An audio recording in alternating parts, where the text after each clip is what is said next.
Hey everyone, in this video I'll show you how to change the language in Hedra. In order to do so, if you are on Hedra.com and you're logged in, if you look up at the top right hand corner you'll find the account icon, and if you click that you'll see that you have the profile option. However, if you look at the profile option you're not going to find any options to change the language. You're going to have to change the language in your browser. In order to do so on Chrome, you're going to go to the top right hand corner and select the three dots, and then you're going to select Translate towards the bottom of the menu here.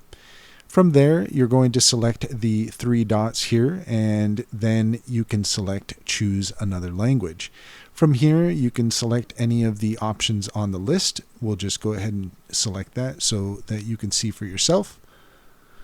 And there you have it. We've now changed the language. If you want to change it back, then you can go ahead and just click those three dots again. We'll go ahead and put it back to English, translate, and there you go. We've now changed the language back to English. That's all there is to it. If you found this video helpful, please like and subscribe for more helpful tips.